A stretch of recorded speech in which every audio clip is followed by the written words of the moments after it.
Welcome to the Explainer. Today, we're jumping right into a really fascinating full breakdown of a massive what if. What if Petunia Evans was actually a witch and attended Hogwarts before her sister Lily?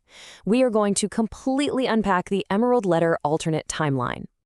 First off, a huge shout out to viewer Matthew Alexanian 2108 for throwing this incredible concept our way. Okay, let's dive into this. So in the original timeline we all know so well, Petunia Evans spends literally her entire life standing on the outside of the magical world, just looking in. She's a bitter outsider. She has to sit there and watch her younger sister Lily become the special one, right?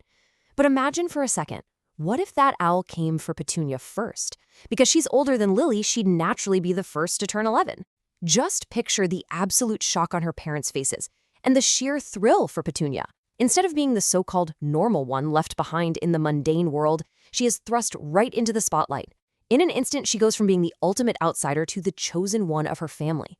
The psychological shift here is just profound. You see, canon Petunia is driven entirely by rejection. A lot of people actually forget this, but she wrote a secret letter to Albus Dumbledore, literally begging to be allowed into Hogwarts. Her cruelty later in life didn't just come out of nowhere, you know? It was born out of a genuinely broken heart. So if we completely flip the script to this alternate timeline, this Petunia is driven by validation. It's a universal human truth.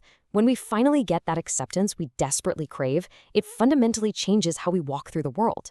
For the first time, she feels important. And that sudden, massive infusion of confidence and status, it's going to alter her entire life trajectory.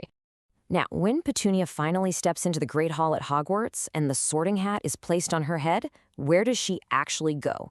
Well, she isn't naturally warm and overtly brave like Lily. If you really look closely at Petunia's core character, she's highly disciplined, she's deeply ambitious, and fiercely concerned with social status.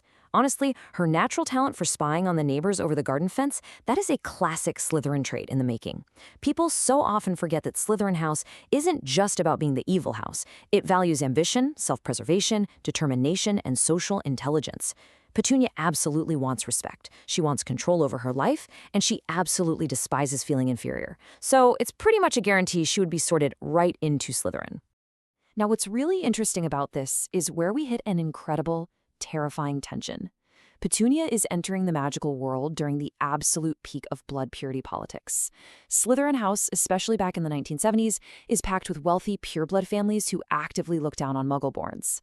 And here is the ultimate twist. Petunia herself is Muggle-born. She's essentially walking into a sneak pit. She's in a house that inherently believes she literally does not belong there. The social conflicts she'd face every single day in that common room would be absolutely immense. So, how does she actually cope with that kind of pressure? She develops an incredibly strict survival strategy to prove her worth. Step 1, she studies harder than anyone else in her year, mastering the rules of magic perfectly. Step 2, she works tirelessly to appear refined, polished, and just perfectly put together at all times.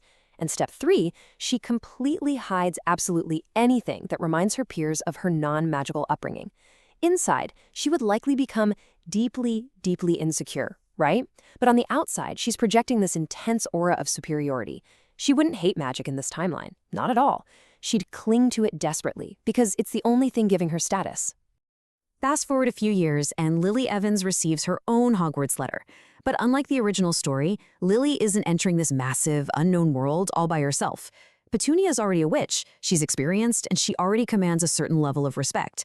At first, Lily would likely look up to her big sister immensely. And the real tragedy here is that their bond could have been so much stronger, built on the shared, secret love of magic. But then comes the sorting.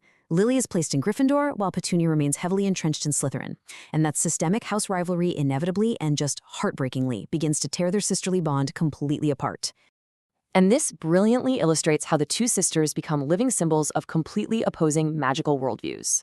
Lily totally leans into her Gryffindor compassion and open-mindedness, valuing deep friendships way above any kind of social status. Petunia, on the flip side, has survived her environment by observing Slytherin's elitism. She isn't necessarily evil, but she becomes totally fixated on respectability, strict hierarchy, and control, just to keep herself safe. By this point, they're speaking completely different languages. Which brings us to the absolute biggest, most massive divergence in this entire alternate timeline. What if Petunia met Severus Snape first? In the original story, Snape meets Lily before Hogwarts, and they form this immediate, life-changing bond. But here, Petunia would be in Slytherin right alongside Snape. Just think about young Severus for a second. He's brilliant, sure, but he's also awkward, extremely poor, and absolutely desperate to escape a miserable home life. Petunia would uniquely understand exactly what it feels like to be an outsider desperately trying to survive the harsh social ladder of Slytherin. They would definitely connect.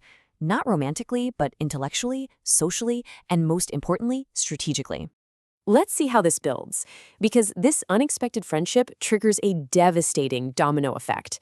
One of the main reasons Snape actually stays grounded for as long as he does in canon is because Lily represents this kind emotional warmth that anchors him to Gryffindor ideals. But if his primary anchor is Petunia, a fellow Slytherin totally obsessed with status, Snape's path darkens much, much faster. Without Lily pulling him toward the light, he fully embraces that Slytherin ideology way early on. And Petunia, who is desperate to maintain her own standing, might even unintentionally encourage his darker ambitions. The future Death Eater influences would surround both of them years earlier than they otherwise would have. Just picture the dynamic when they all go home for the holidays. You've got Lily sitting on one side of the table, passionately arguing against blood prejudice and defending Muggle-born rights. Across from her, you have Petunia rigidly insisting that the magical world has complex rules and hierarchies that simply must be respected if order is going to be maintained. And sitting quietly right beside Petunia is Severus Snape, nodding along and agreeing with her more and more each passing year. The tension at these dinners would be absolutely palpable. It really highlights a creeping darkness and this deepening ideological chasm between the sisters. And then, of course, enter James Potter. In canon, Petunia despises James because he represents this arrogant, magical world she was forever excluded from. But in this timeline, the hatred stems from something far more complicated, deep-seated jealousy. Because no matter how perfectly Petunia curates her image or how hard she works, James Potter, the wealthy, popular, pureblood golden boy, would still naturally fall for the radiant and brave Lily, not Petunia. The bitter irony here is that despite having the magic and the ambition, Petunia is still trapped right in her sister's shadow. It reopens her deepest fear that no matter what she does, she will always come in second. Which leads us to a really dark question. With all of this mounting bitterness and her strict alignment with Slytherin ideologies, would Petunia actually become a Death Eater? Well, the short answer is probably not, fully. Petunia definitely craves acceptance and power, no doubt about it, but she is fundamentally terrified of danger, chaos, and instability. Voldemort's world is a violently terrifying place.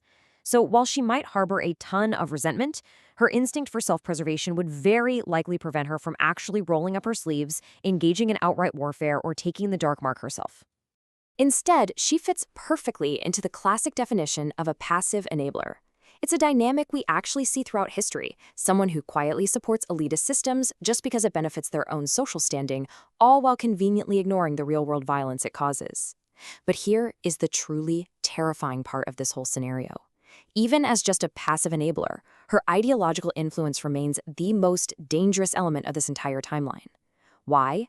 Because the person she is influencing the most is Severus Snape, and we all know exactly how capable and how powerful he ultimately becomes. So the crucial point is this staggering, ultimate consequence. Think about it. If Snape never develops that deep, life-altering love and loyalty for Lily, he lacks those crucial Gryffindor ties entirely. When the prophecy is eventually made, he has absolutely no reason to go to Dumbledore and beg for Lily's life. He never switches sides. Dumbledore never gets his most vital double agent. The intelligence pipeline dries up completely, meaning the entire First Wizarding War could end drastically differently. Without Snape's hidden protection over the years, Harry Potter himself might never survive. The butterfly effect of just one letter arriving differently is absolutely astonishing. And that brings us to the profound tragedy of her character.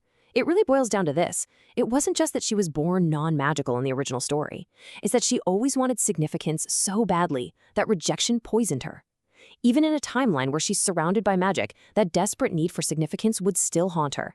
And the ultimate irony? Her desperate quest for status is exactly what ensures her nephew, the boy with the lightning scar and round glasses, would be left completely defenseless against the darkness she helped foster. It makes her one of the most complex, tragic figures in this entire narrative. Well, that brings us to the end of this incredible journey through the Emerald Letter timeline. I want to pass the question over to you now. Do you think Petunia would truly become a loyal, lifelong Slytherin? Or do you think the harsh reality of the darker side of the wizarding world would eventually cause her to reject it all? I'd love for you to think on that.